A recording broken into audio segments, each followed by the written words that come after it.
Hello friends, स्वागत है आपका अपने ही यूट्यूब चैनल के अंतर्गत। तो आज हम बात करेंगे टाइप्स ऑफ वात-दोष। ये टॉपिक हमारा कंटिन्यू चल रहा था, तो इसके अंतर्गत आज हम बात करेंगे व्यान वायु। थर्ड नंबर की वायु है व्यान वायु। क्या है? इससे पहले हमने प्राण वायु और इसके साथ साथ उदान वायु, इन दोनों को डिस्कस किया है बहुत ही डिटेल के अंतर्गत। यदि आपने इन वीडियोस को नहीं देखा है तो इसकी मैंने लिंक डिस्क्रिप्शन के अंदर दे रखी है, तो आप वहां से जाकर इन वीडियोस को देख सकते हैं। नई वायु की बात करते हैं, व्यान वायु क्या है। तो आप वीडियो के अंदर लास्ट तक बने रहिए, आपको बेहद मज़ा आने वाला है। शुरू करते हैं व्यान वायु। देखिए, इसमें है व्यान वायु। व्यान वायु के अंतर्गत साइट्स, सबसे पहले हम इसकी बात करते हैं साइट्स कौन कौन सी हैं। तो यहाँ पर गिवन है कि व्यानो हृदय स्थित है। व्यानो हृदय स्थित है, जो व्यान वायु है वो हृदय के अंदर स्थित होती है। ठीक है, इसमें देखिए आगे कि main site is the heart. Heart इसकी मेन साइट होती है। Whole body is the active area. जैसा कि मैंने आपको पहले बताया था कि जब वात की डेफिनेशन पढ़ी थी कि वा गति गंधन्यो रीति वात है। जितने भी प्रकार के बॉडी के अंदर मूवमेंट्स हैं वो सारे के सारे मूवमेंट्स वात के द्वारा ही रेगुलेट किए जाते हैं। तो उन जो मूवमेंट्स के अंदर जो होल मूवमेंट्स थे, उन मूवमेंट्स के अंतर्गत जो मेन वायु जो रोल प्ले करती है वो आपकी करती है व्यान वायु। तो whole body is the active area. Body के अंदर जितनी भी एक्टिविटीज़ हो रही हैं उन सभी एक्टिविटीज़ का जो डिपार्टमेंट है वो व्यान वायु के अंतर्गत ही आता है। ये आपको ध्यान में रखना है। आगे देखिए, अब हम बात करते हैं इसके फंक्शंस। देखिए, फंक्शन इसके बहुत ही इंपॉर्टेंट फंक्शन है। इनका क्लिनिकल एस्पेक्ट भी बहुत ही इम्पोर्टेंट है। आपको एक एक फंक्शन समझाने की कोशिश करता हूँ। इसमें सबसे पहले गिवन है कि रस संवहनोद्योतक है कि जो बॉडी के अंदर रस बन रहा है। रस मीन्स फ्लूइड। फ्लूइड का यहाँ से मीनिंग होता है ब्लड। तो कार्डिक आउटपुट, फॉर एग्जांपल समझिए कि बॉडी के अंदर कोई भी सेल है, एक पर्टिकुलर सेल है। तो इस सेल को अपनी प्रॉपर फंक्शनिंग करने के लिए दो चीज़ों की रिक्वायरमेंट होती है ब्लड से। तो ब्लड की रिक्वायरमेंट होती है, और ब्लड के अंदर आपके दो प्रकार के कंपोनेंट होते हैं। एक तो जो प्रोवाइड करवाती है ब्लड, एक तो ऑक्सीजन, और इसके साथ साथ ब्लड इस सेल को प्रोवाइड करवाता है न्यूट्रिएंट, जिसको आप बोल सकते हो न्यूट्रिशन। तो न्यूट्रिएंट ये दो इस सेल को प्रोवाइड करवाता था। तो इन जो सेल इन दोनों को लेकर अपना फंक्शनिंग प्रॉपर मैनर के अंतर्गत करती है। तो जितना भी कहने का मतलब जो ब्लड सर्कुलेशन है होल बॉडी के अंतर्गत, each and every cell of body, blood circulation जो है वो आपकी व्यान वायु ही करवाती है। ये आपको पॉइंट अच्छे से समझ में आ गया होगा। इसमें भी गिवन है कि व्यान वायु is responsible for stimulate blood circulation. Blood circulation के अंतर्गत ऑक्सीजन और न्यूट्रिएंट वो उस सेल को, पर्टिकुलर सेल को सप्लाई किए जाते हैं। तो जो ब्लड सर्कुलेशन जो होल बॉडी के अंतर्गत आता है उसको स्टिमुलेट करने का काम वो आपकी व्यान वायु के अंतर्गत ही आता है। अगला इसका फंक्शन है फंक्शन नंबर 2, व्यान वायु का फंक्शन 2। इसके अंदर गिवन है कि स्वेद स्त्रवण। स्वेद स्त्रवण मीन्स स्वेटिंग। जो बॉडी से एक्सक्रेटरी प्रोडक्ट हैं उनको बाहर निकालने का काम। अब देखिए फॉर्मेशन ऑफ स्वेट, पसीने का निर्माण वो आपकी करती है समान वायु। समान वायु का ये काम होता है पसीने का निर्माण करना। स्वेटिंग का फॉर्मेशन किया जाता है, बनता है। लेकिन आपकी जानकारी के लिए बता दूं, जैसे स्वेटिंग बन गया तो बनने के बाद में जो बॉडी के डिफरेंट पार्ट्स होते हैं, बॉडी के डिफरेंट पार्ट्स से उसकी सिक्रेशन, उसको बाहर निकालने का काम जो है वो आपकी व्यान वायु के अंतर्गत ही आता है। फॉर एग्जांपल मान लीजिए कि आपके अंडर आर्म्स हो गए, ठीक है, ग्रोविन एरिया, प्राइवेट पार्ट्स, इसके अंतर्गत जो स्वेटिंग होती है तो स्वेटिंग को करवाने का काम डिफरेंट पार्ट से, बॉडी के डिफरेंट पार्ट से उसको बाहर निकालने का काम जो है वो आपकी व्यान वायु के अंतर्गत ही आता है। ये आपको ध्यान में रखना है।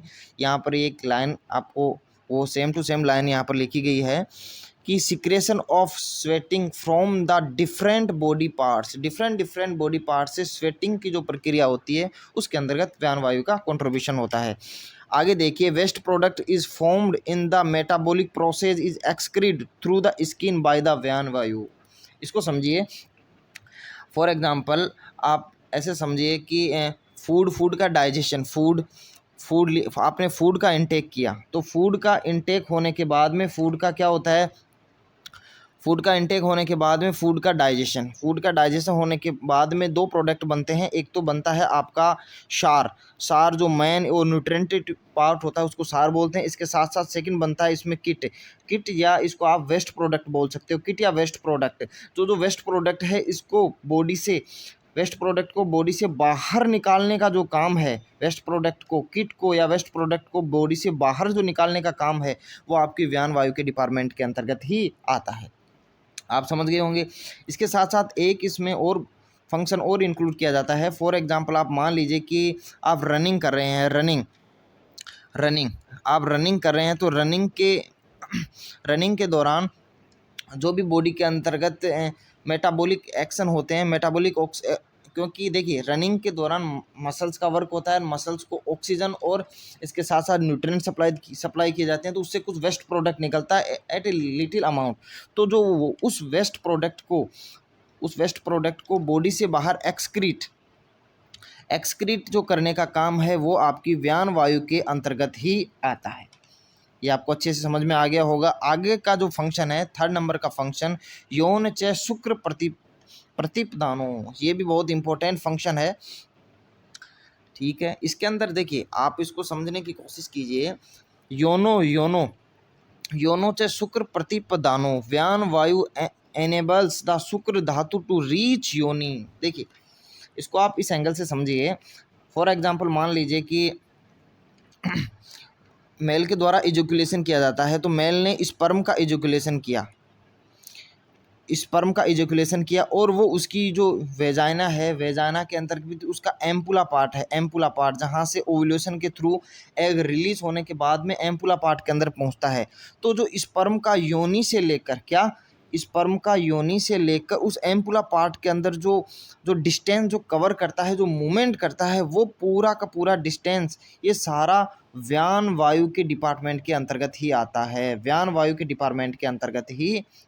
ये आपको ध्यान के अंदर रखना है कि जो स्पर्म है उसको एग या ओम तक जो डिस्टेंस कवर कर रहा है पहुंचने के लिए, जो एनर्जी लग रही है, जो उसके अंदर एक्टिविटी या मोशन हो रहा है, उसके अंतर्गत व्यान वायु का ही कंट्रीब्यूशन होता है।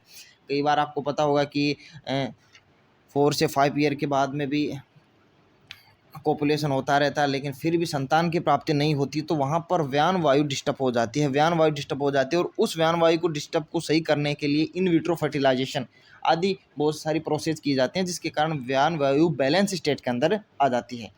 ठीक है, आगे देखिए 4 नंबर का क्वेश्चन पॉइंट कि तेन क्रमशो धातु इष्ट तर्पयंती, तेन क्रमशो धातु इष्ट तर्पयंती, जितने भी प्रकार की धातुएं हैं, रस, रक्त, मांस, मेद, अस्थि, मज्जा, शुक्र, उन सभी धातुओं को, मेनली रस धातु को, उसको प्रोवाइड द न्यूट्रिशन, उसको न्यूट्रिशन प्रोवाइड करवाती है।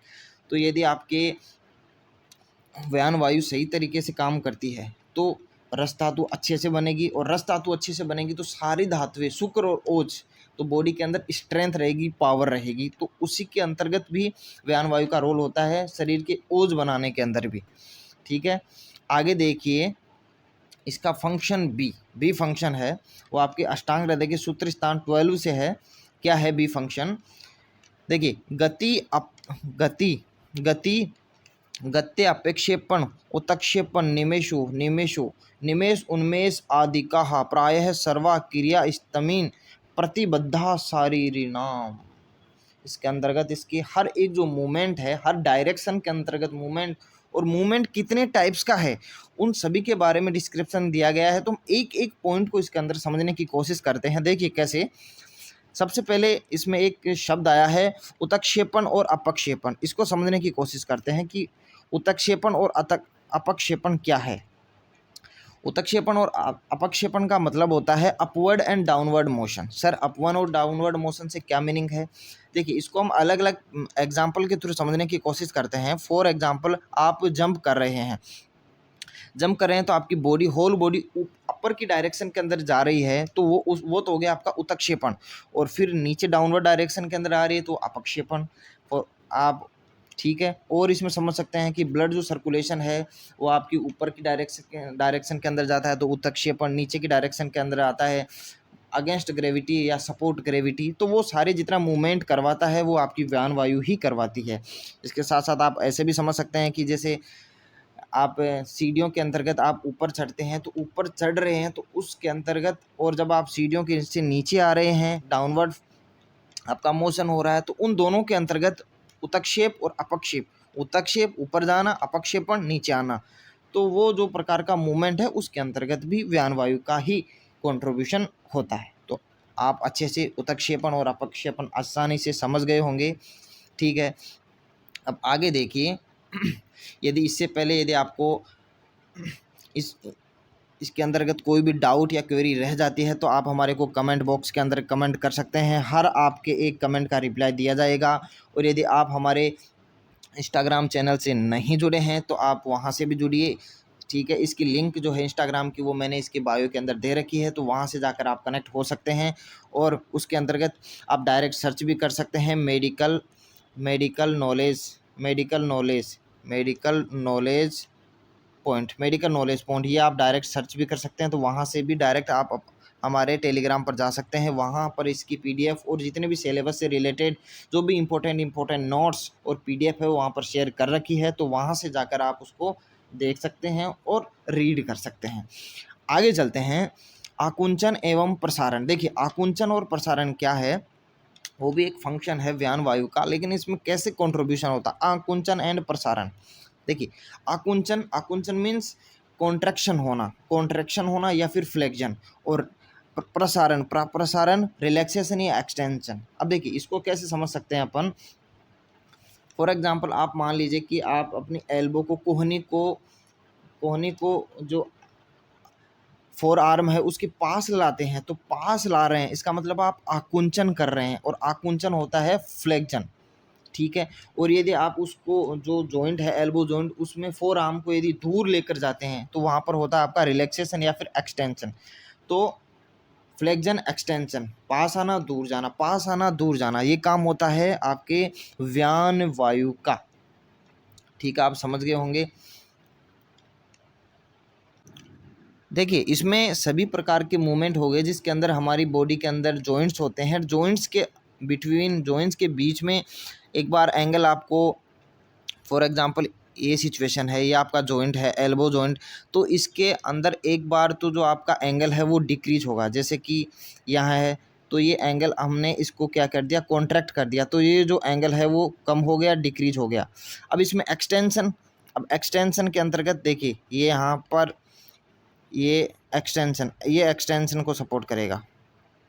ठीक है, क्योंकि इसका जो एंगल था वो यहाँ से बढ़ गया, तो दो जॉइंट्सों के बीच के अंदर एंगल कम होना ज़्यादा होना, आकुंचन प्रसारण या कॉन्ट्रैक्शन रिलैक्सेशन। तो वो जो प्रोसेस है वो सारी व्यान वायु के अंडर ही आती है, वो सारा डिपार्टमेंट व्यान वायु के अंतर्गत ही आता है। ठीक है, आगे देखिए इसके अंतर्गत एक अच्छा सा गिवन है उन्मेष और निमेष। देखिए उन्मेष का मतलब होता है कॉन्स्ट्रक्शन, मतलब बंद होना। आप इस प्रकार से समझ, सॉरी, उन्मेष का मतलब डायलेशन मतलब कि ओपन होना, खुलना। और निमेष का मीन्स यहाँ पर गिवन है कॉन्स्ट्रक्शन, बंद होना। तो खुलना बंद होना, ये जहाँ पर भी ये मूवमेंट होंगे ना वो सारा डिपार्टमेंट व्यान वायु के अंडर में ही आएगा। कैसे, इसको हम चलो एक अच्छे से एग्जाम्पल से समझते हैं, आपको ये एग्जाम्पल समझने में और भी हेल्प मिलेगी। आपकी आइज़ के अंतर्गत होती हैं आपकी आईलिड, और आईलिड के अंतर्गत आईलिड एक बार ओपन होती हैं, एक बार खुलती हैं, एक बार ओपन होती हैं और एक बार क्लोज होती हैं।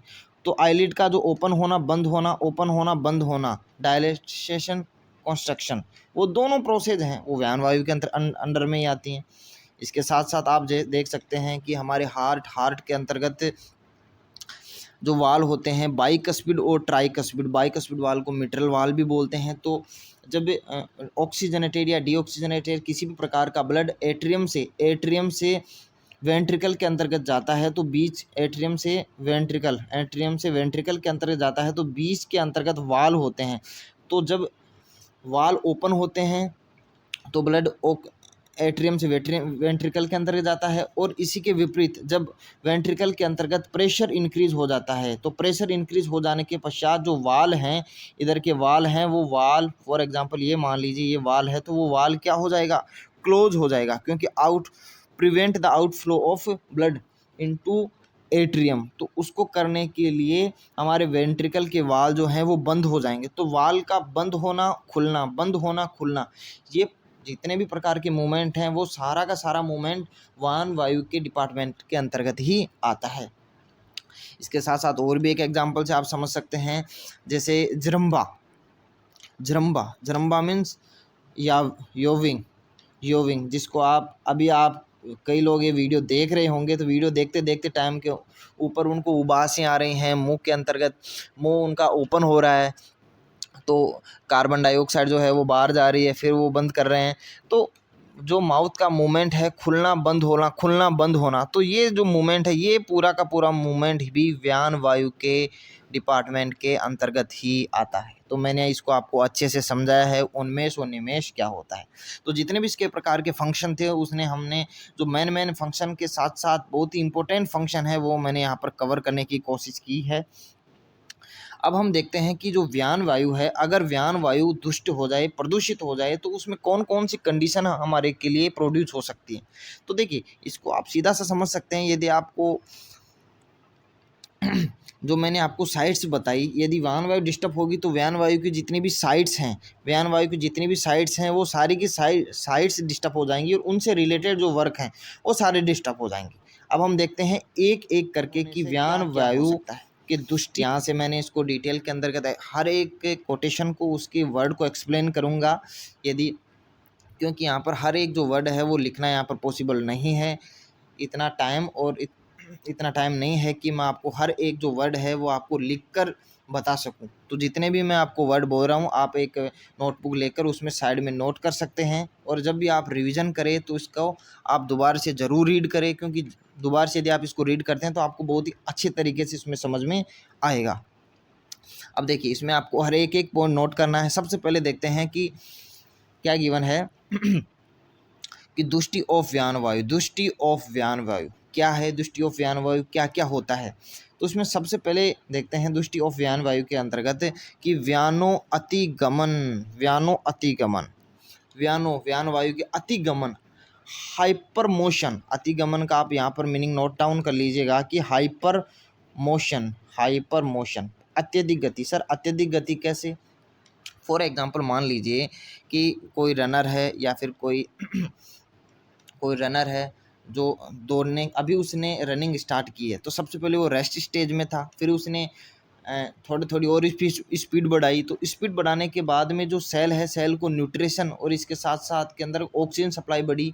यदि उसने एक लिमिट से ज़्यादा यदि उसने रनिंग करना स्टार्ट कर दिया तो व्यान वायु के को लोड पड़ जाएगा। सर लोड कैसे पड़ेगा? जो सेल है या आप बोल सकते हो लेग की जो मसल है, क्योंकि वो रनिंग कर रहा है तो रनिंग करते टाइम जो लेग की मसल है उसको अत्यधिक मात्रा के अंदर ऑक्सीजन एंड न्यूट्रिएंट की ज़रूरत पड़ेगी, और ऑक्सीजन जो न्यूट्रिएंट का जो सप्लाई करने का काम है वो आपकी व्यान वायु ही करती है।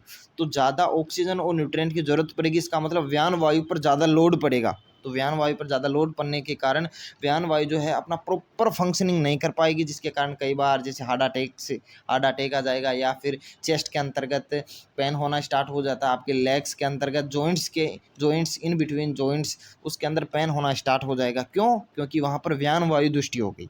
तो आप समझ गए होंगे व्यानो अतिगमन।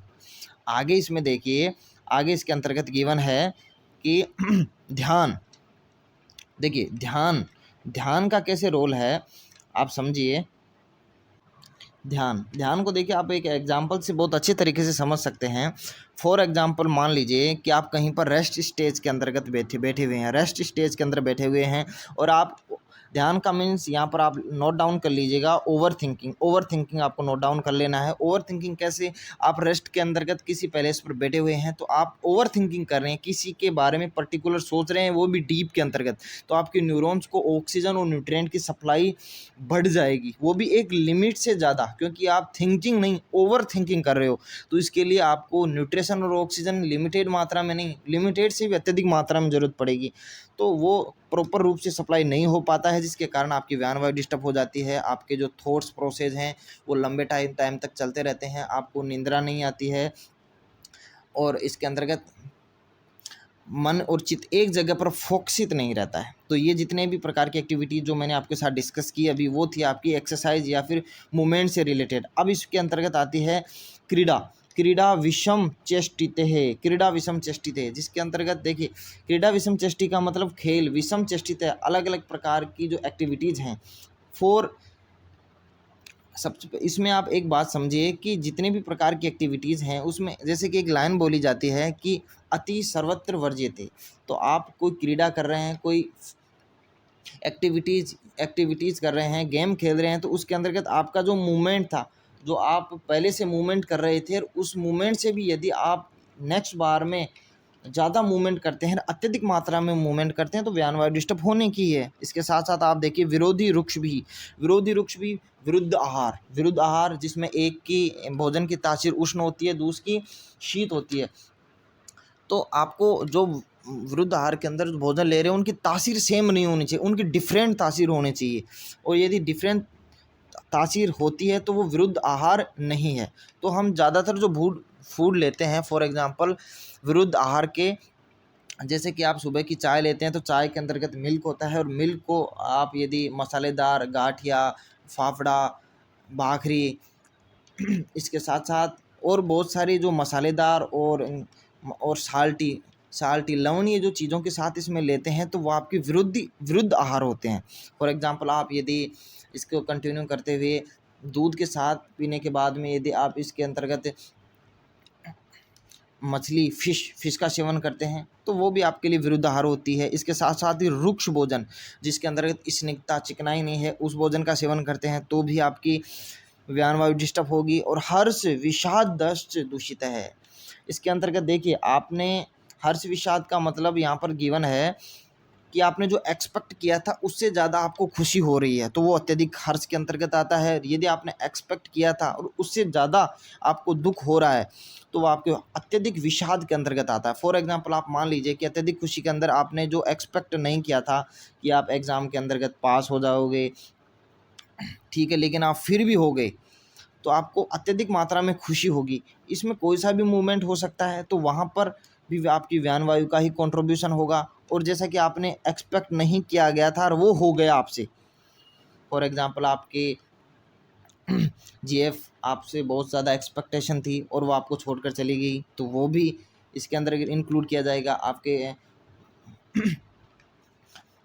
फैमिली के अंदर किसी की पर्टिकुलर पर्सन की डेथ हो गई जो आप सोच नहीं सकते थे, वो हो गया। तो जितने भी प्रकार के अत्यधिक हर्ष और अत्यधिक विषाद की जो कंडीशन होती है उसके अंतर्गत भी व्यान वायु का ही कंट्रीब्यूशन होता है। तो ये कंप्लीट वीडियो था जो मैंने आपको व्यान वायु, इसके फंक्शन, साइड्स और दृष्टि के लक्षण हर एक एक करके पॉइंट वाइज पॉइंट मैंने आपको समझाए हैं। यदि आपको फिर भी इसके अंतर्गत कोई डाउट, कोई क्वेरी आपको रह जाती है, तो आप इसको हमारे कमेंट बॉक्स के अंदर उसका पूछ सकते हैं। आपके हर एक जो क्वेश्चन है उसका आंसर दिया जाएगा। इसके साथ साथ आप हमारे टेलीग्राम से भी जुड़ सकते हैं, जिसकी लिंक मैंने डिस्क्रिप्शन के अंदर डाल दी है। मिलते हैं नए वीडियो में, तब तक के लिए जय हिंद।